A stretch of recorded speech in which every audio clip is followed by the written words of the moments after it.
хэлбэг ингээд болж байна. За өнөөдөр бидний хичээлээр ба үгийн шид гэхийг та нар юу гэж бодож байна?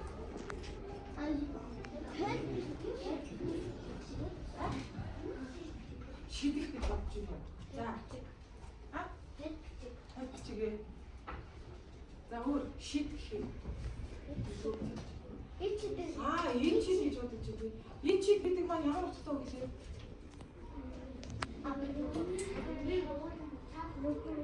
чадвар гайхамшигтай чадварыг хэлээд байгаа шүү дээ тийм ээ. За тэгэхээр өнөөдрийн бидний хичээлийн сэдэв бол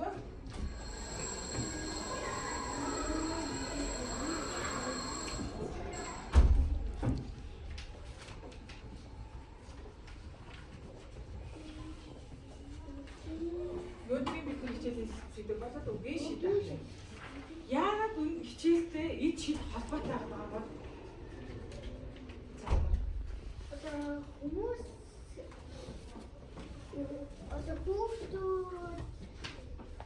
хүүхдүүд багтууд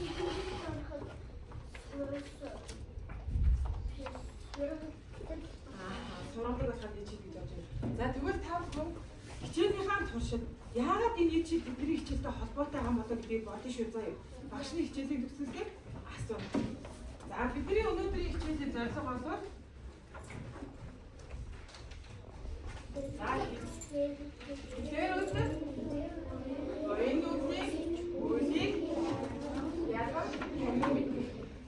энэ зорилготой хүрэхийн тулд бид дараах асуултыг за багш үгийг олчих. Ойстой ихийн баатруудыг сайн муу үгийг жишээгээр танил биш үгийг сурах бичгийн тайлбараар цагаан толгойн үсгийг дараалан олж сонгох утгыг мэдэх. За мөн эсрэг утгатай үгийг таних, өгүүлбэр зохиолдоо хэрэглэх гэсэн зорилтуудыг тавьж байна.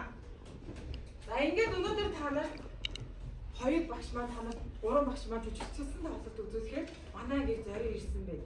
Ингээд бүгдээрээ тоглолтондоо анхаарал хандуулъя. Багшийнхаа ярих үгээрийг маш сайн анхаарсан шүү дээ. Хоёр иш. Хоёр ишийг нэгэн өдөр голын гэр рүү гарах бүрэн дээр тааралдаж гинэ. Ийхүү өөдөөдөөсөө харан тулгамдан зогсож гинэ. Нэг ишг нь ихэд уурлан алив замтай би нарийн бүрээр гарч өвс итгэхээр явжээ. гэж яргүй хийцгээ. Үгүй замтай хүлээж бай. Би гарна. Тэр бүрээр тавьж мөрмөлдөж гинэ. Их хурдтай явж байсан хоёр ишиг тасгийн ус руу унаж гинэ. За тоглолт таалагдсан уу? таалагдсан. Багштай одоо өмнөх хичээлдээ хонгордоо саяны жүжигчсэн тоглолтоос үзүүлээд асуув. За саяны хоёр ишиг жүжигчсэн тоглолтын дээр эхлээд юу болсон бэ?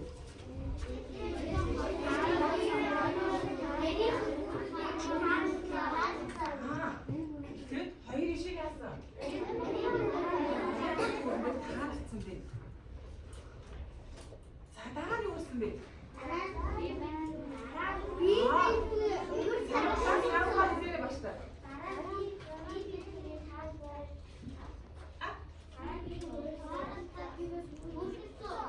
хамгийн гол нь дараа би бинтгээ яасан.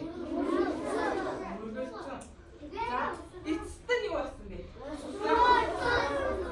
Болгоос яагаад за маска ингэж авахгүй багш сонсохгүй шүү дээ. Хэрэгтэй. Хоёр ишиг мөргөлдөө тус руу унсан. Эцэст нь хоёр ишиг яасан. Мөргөлдснөөс болоод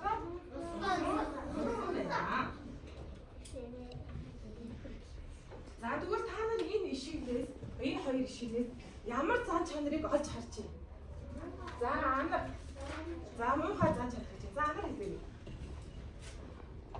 Зүрүүд. За зүрүүд яагаад зүрүүд гэж бодож байна? Яагаад гэвэл нэг нь тийм зогсож байгаа нөгөөх нь гарахгүй. Тийм санаа авахгүй. Маш сайн байна. За энэ хоёр ишигнээс болоод зүрүүд гэдэг зан олж харж байна. Өөр ямар зан олж харж байна вэ? Үсээцгүй шүү дээ. Яагаад үсээцгүй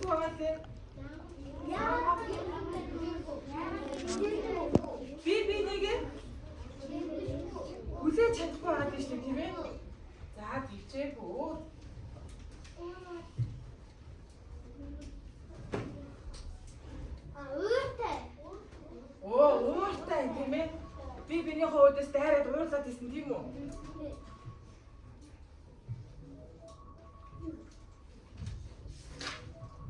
Муухай штэ.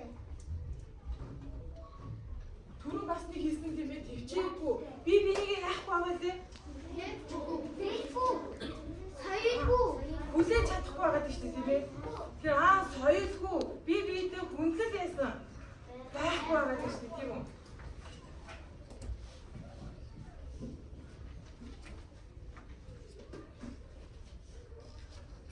За гих мэд ийм зан чанаруудыг бид нар олж харж байна. Өөр бас олон зан чанаруудыг олж харж болно тийм ээ. За тэгэхээр бид нар энэ шинээс хамгийн эхлээд бол зөрүү төвчээргүй өөртөө хүндлэлгүй ийм зан чанарыг олж харж байна. Тэгвэл энэ хоёр ишиг хаанаас ийм зан чанарыг сурсан болоо? За ганар. Хаанаас сурсан бол?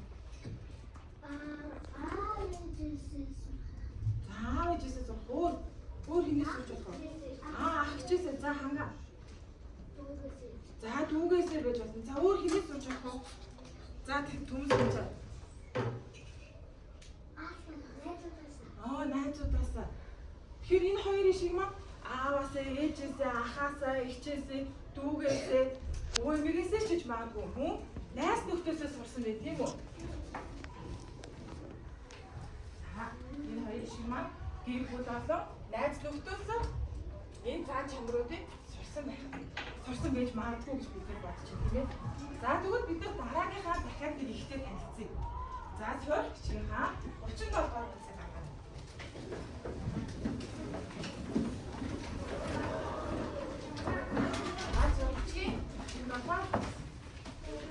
За ямар нэгтэй зүйлтэй. Тань хоёрын шигтэй бид нар танилцсан шүү. Хоёр ямар. За бүгдээ уншия.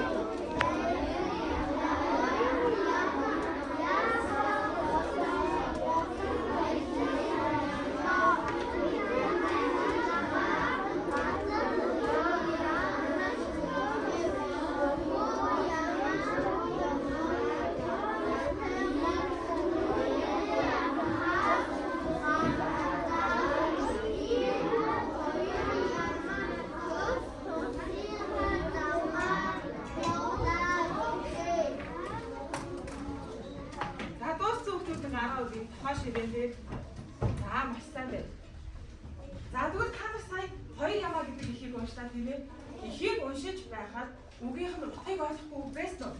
Байгаагүй. За заримд нь байгаагүй бах. Байсан хүмүүс гараа гэдэг. За үгийг нь утгыг нь ойлгохгүй. За болгон сайханд ямар үг байсан? Жим. За жим яа.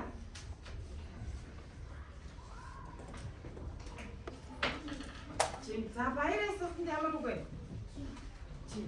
За тэгвэл бид нар ингээд гих мэдчихэд ингээд утгыг нь ойлгохгүй өгнүүд байгаад байна тийм ээ. Тэгэхээр тэр утгыг нь ойлгохгүй юм чи ихээ бүрэн гүйцэд ойлгож чадах уу? Чадахгүй. Тийм учраас бид нэр ихийг уншаад үгүй утгыг нь ойлгохгүй үг таарах юм бол заавал утгыг нь мэдэж авах хэрэгтэй байна. За үүний тулд бид нэр үгийн утгыг нь ойлгохгүй байгаа үгийг утгыг мэдхийн тулд тайлбарыг ашиглах хэрэгтэй.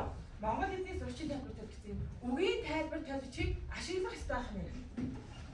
За энэ үгийн тайлбар тавьчих маань ганцхан энэ номоор хязгаарлагдахгүй маш олон төрлөөр байж идэг. За номноос гадна бас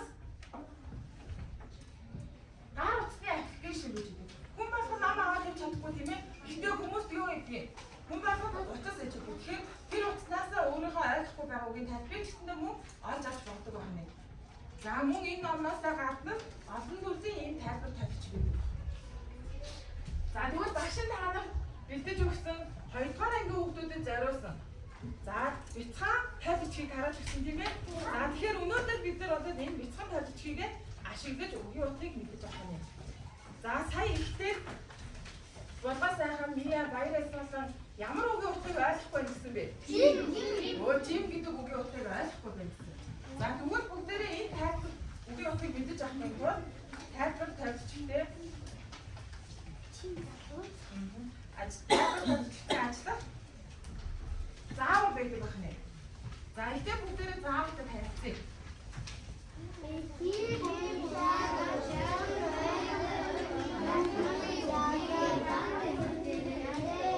Ихийг уншаад утгыг нь ойлгохгүйг улаан тэмдэглэр гэж. Тэгэхээр бид нар ихийг уншахдаа сая жим гэдэг үг байсан бол жимийн хамаагаар яах нь вэ? Зурш тэмдэглэх нэ. За тэгвэл бүгдээрээ ном дээр харандаага тэмдэглэе. Die утгыг нь ойлгохгүй байгаа.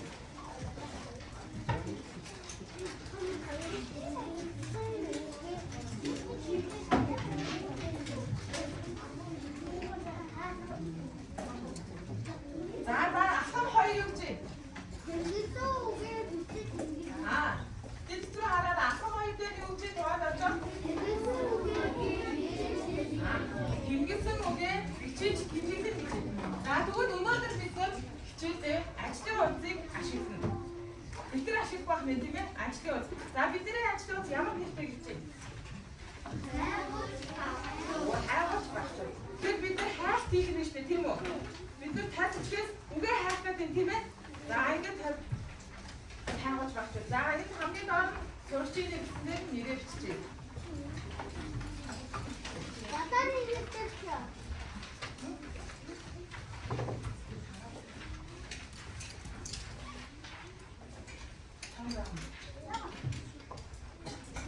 За нэрээ бичсэн үү? За бичсэн үү нараа уу?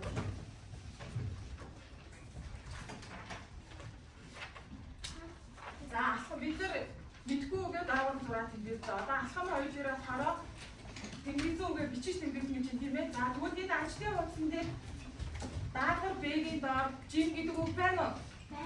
Окей. Багш та нарыг жим гэдэг үгийн утгыг мэдэхгүй байж магадгүй байх гэж бодоод яасан байна вэ? Ажлын утсан дээр нь оруулаад бичсэн байна. За ингээд жим гэдэг үг болоод гэж тэмдэглээс дээр. Тэгвэл бүгдээрээ дараагийн алхам руу оръё. За алхам 3.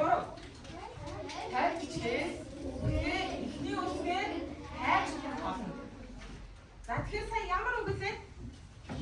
Жим гэдэг үг. Тэгэхээр жим гэдэг үг маань ямар үсгээр хэлж байгаа? Тэгэхээр бид нар тайлбар тавьж зарим нь мэдээ.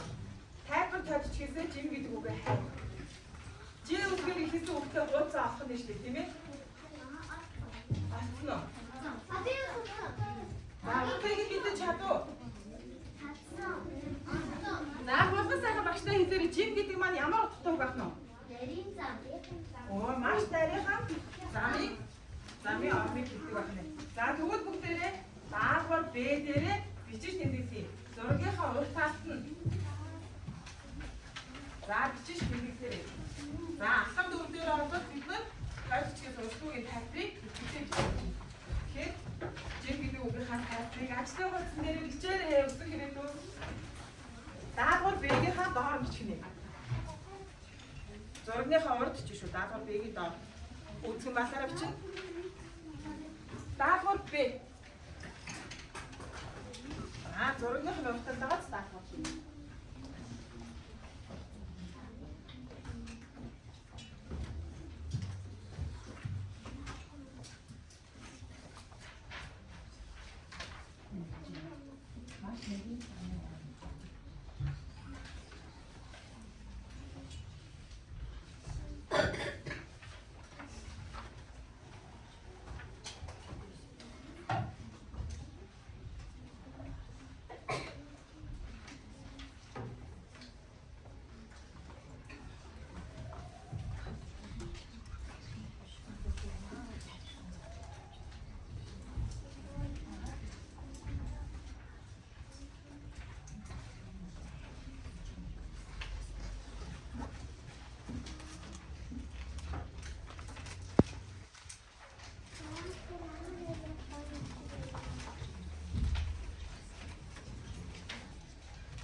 За өнөөдрийн хичээлдээ хүүхдүүд та нар өөрөө өөрсдийгөө үнэж дүгнэх нэ.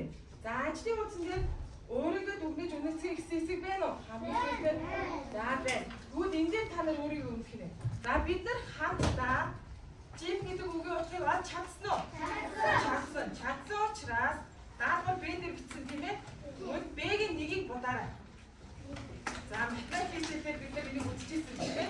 Байшин үзсэн. За Б-гийн нэгийг будаарай.